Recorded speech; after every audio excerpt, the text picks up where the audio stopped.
Hello everyone, this is Shannon from That's So Po, and today I am doing my wrap-up for September of 2019 when I did the Latinx-a-thon and Hispanic Heritage Month. I will link below all of the information about the Latinx-a-thon as well as the TBR that I did for this month. In this wrap-up, I am first going to talk about the books that I finished. I managed to finish 6 out of the 10 books that were on my TBR, plus I finished 4 other Latinx books. And then I will talk about which of those fulfilled the challenges for Latinx-a-thon. And then I'll talk about some of the themes that I noticed, as well as give a couple of recommendations for what I think other people might enjoy. So first, the books that I finished that were from my TBR. The first one was With the Fire on High by Elizabeth Acevedo. This was a YA story about a teenage girl, Imani, who is a senior in high school, and she's also a mom. She has a toddler. She is dealing with balancing her responsibilities towards her daughter and also towards her grandmother, who she takes care of and who helps out with taking care of her toddler, as well as trying to figure out her path forward in life and what her career is going to be. She has an opportunity to study cooking. She loves to cook, and her school has a special program for cooking, but this is very much at odds with what she needs to do in order to take care of her family. So she has to make a lot of choices about how to balance those responsibilities and how to move forward. This book was really very enjoyable. I loved the exploration of sort of being a teenage mom and dealing with all of these family responsibilities. I love the way that Elizabeth Acevedo writes, so I really enjoyed this one. Another book I finished from my TBR was The Grief Keeper by Alexandra Villasante. This is a YA sort of sci-fi contemporary which looks at a teenage girl, Marisol, and her younger sister, Gabby, who are refugees from El Salvador, and they come to the US. They are taken in by immigration services as illegal immigrants, but Marisol, the older sister, is offered an opportunity to earn them asylum through participating in a experimental medical trial where she takes on the grief of somebody with PTSD. This book was very interesting in the way that it looks at the treatment of refugees and immigrants, at the valuing of different people's emotions and trauma, and also just the demands that are made of people in order to take care of their family. So I thought the themes in this were really good, although it definitely fell into a couple of YA tropes. Overall, I thought it was a really good book. Next is A Dash of Trouble, which is the first book in the Love, Sugar, Magic series by Ana Mariano. This is a middle grade kind of magical realism book that follows Leonora, the youngest girl in a family of 5 daughters, whose family runs a bakery, and she discovers that not only do they run the bakery, but they are also brujas, so they can bake magic into their goods, and she isn't allowed to participate because she's too young, but she decides to experiment with some of the magic on her own, and things go a little awry. It was such a sweet, adorable story. I loved all of the family dynamics. I love the sort of Halloween and Dia de los Muertos atmosphere of it, and it was just super enjoyable. I loved this book. Next is another book with an absolutely amazing atmosphere, which is Gods of Jade and Shadow by Silvia Moreno Garcia. You've probably heard of this because it's all over BookTube, but with good reason. I loved this book too. The storyline is that it's the 1920s, and there is a girl, Cassiopeia, who is a poor relation living with her relatives and treated sort of poorly until she uncovers the remains of the Mayan god of death and releases him.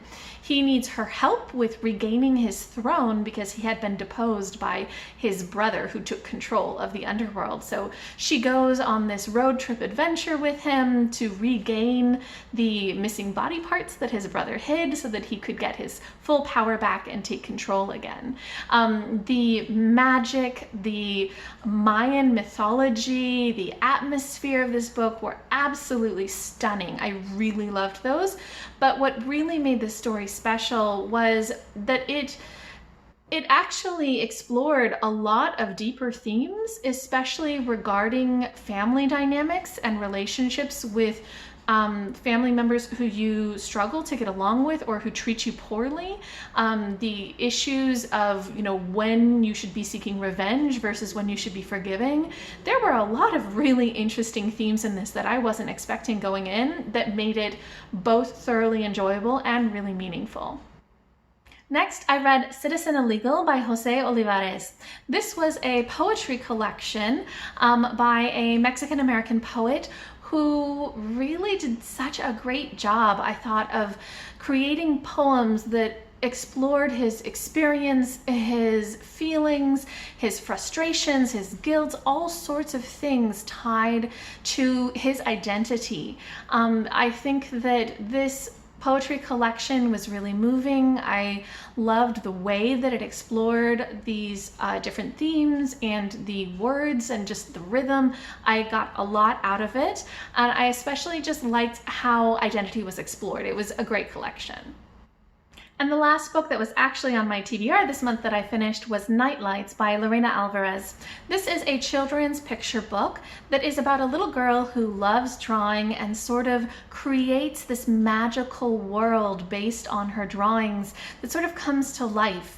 The artwork in this is absolutely spectacular, just so many colors in this fantastical world that she creates. And in the story, there's a mysterious new girl who shows up at school who also likes her drawings but seems to have some sort of nefarious purpose in mind. So the book is kind of this dark magical realism exploration of creativity that I really, really loved. And in fact, I loved it so much I bought myself a physical copy because I just needed to own it.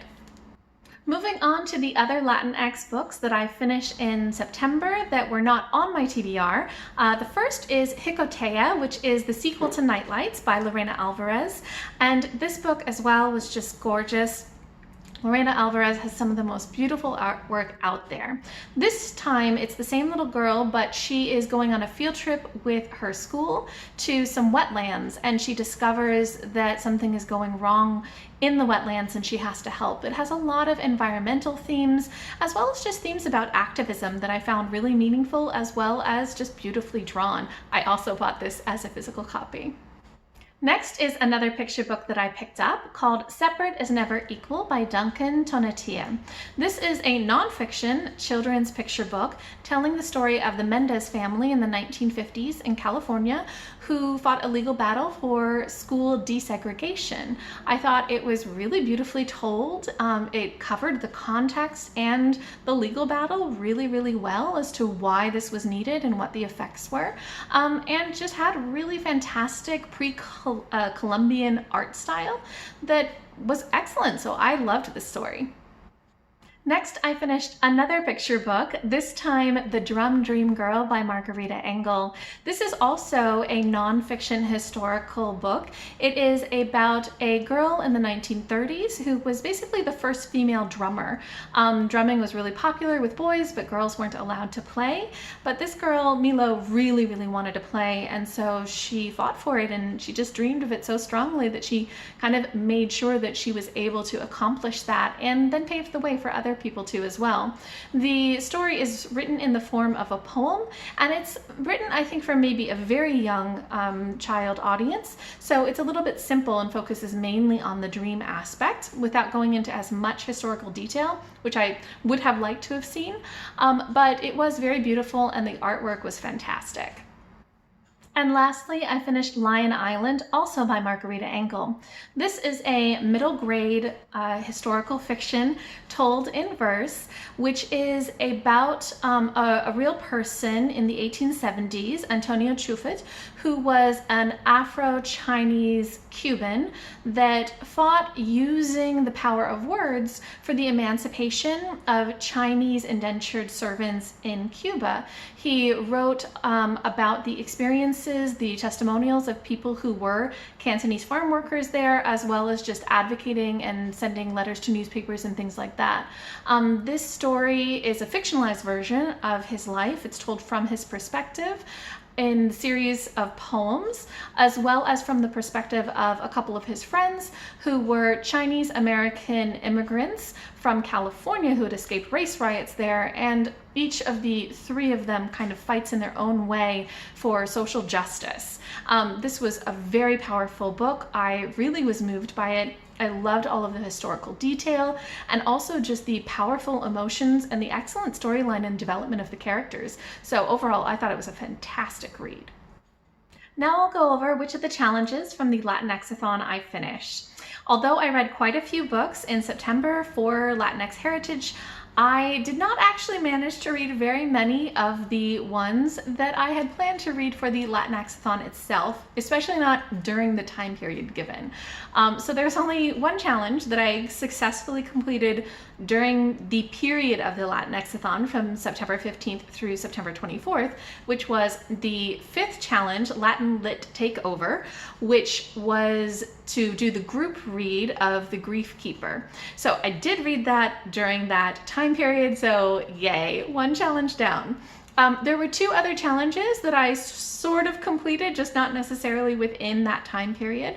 The first was Voices, which was to read a book by an Indigenous or Afro-Latinx character author, and With the Fire on High was the book that I had planned for that, and I read that. I just read it at the beginning of the month because my library loan was going to expire. The other one that I sort of completed was Challenge 3, Roots, which was to read a translated work or a work that had multiple languages in it. So actually, you know, if you wanted to count The Grief Keeper again, because I did read that during the time period of the Latinx-a-thon, that had plenty of Spanish in it, so that could count. But another book that I read, A Dash of Trouble by Ana Mariano, had a lot of Spanish and had all of these recipes in Spanish. So that was really enjoyable, and you know, I made the effort of actually reading them in Spanish, so that counts.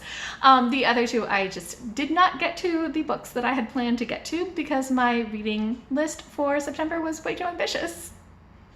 Okay, so now I'd like to talk about some of the themes that I noticed when reading all of these different Latinx books. There were definitely quite a few themes that came up again and again in different books. So the first theme that really popped out to me was food. Food played such a central role in so many of these different stories. There were a couple of stories where it was just explicitly a main part of the plot, and then there were other books where it just kind of kept coming up and was an important aspect of the character's experience. So in With the Fire on High, I mean, the entire premise of it is that Imani wants to become a chef. And in it, the food that she makes, she infuses with so much emotion. She uses her food to express herself. She learns through using different recipes, through exploring food. And she also shows affection and caring for other people through her cooking. So food was just such a central part of that story. In A Dash of Trouble, again, the premise is around baking. So Leonora's family, the entire family, they're bakers, and their magic is done through baking. So all of this is around baking, and baking again is not just about the food, it's also about heritage, it's about community. So the goods that they bake are ways of remembering their ancestors, of celebrating their heritage, of providing meaningful memories for people in their community as well. And it's also a way for the members of the family to participate in the family and to continue that family's traditions. So it plays this huge role both in the story and also just in the themes. And there were a couple of other times where I just really noticed food in the different books. So in Citizen Illegal by Jose Olivares, food comes up in a lot of his poems, but the one that really sticks in my memory is he has a poem called Mexican Heaven, where he keeps having multiple poems called Mexican Heaven, and each time it's a different version of heaven, and one of them is just a listing of different Mexican foods. And it's just this idea that, in a sense, food is heaven, food is joy, food is all of these positive emotions for him. So that was really meaningful. And even in Lion Island by Margarita Engel, 2 of the characters, the Chinese American immigrants, their family are farmers, and they grow produce and sell that. And the growing of vegetables and fruits is a big part of their kind of family identity, and they refer to it as green gold. It's just such an important part of who they are, that they are farmers, that they do grow these things, and that this is just kind of what they build their life around. So I thought that was really fascinating, how much food came up in all of these different, very diverse reads. Another of the themes that came up over and over again in so many of these stories was family. Family dynamics, the relationships that we have with family, these formed such a core part of all of these stories.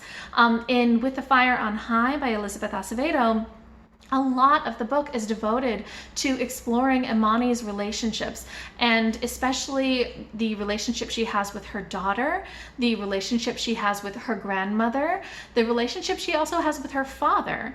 And it's interesting because these relationships are both a source of strength and meaning, as well as, in some ways, some boundaries and limitations for her that prevent her from doing what she would want to do. And so that push and pull between finding strength and meaning in her family relationships, but also feeling limited by them, was really fascinating. Similarly, in A Dash of Trouble by Anna Mariano, Leonora loves her family, and she has all of these really interesting dynamics with each of her sisters. They're at different ages and they have such different personalities, so her interactions with each of them are very unique and different, and she is very loved by her family. But at the same time, she struggles to assert herself, to assert her independence. She is very headstrong, and because she's the youngest, she often plays this role where they're trying to protect her and not let her do some of the more adult things that she really wants to participate in. So that dynamic of being very loved but also a little bit coddled is very interesting in that story. In The Grief Keeper by Alexandra Villasante, this dynamic between family members, both the positive and the negative. Marisol has this relationship with her younger sister where she's always protecting her and looking out for her and caring for her, and that gives her strength, that gives her motivation to work through all of the hard things that she experiences.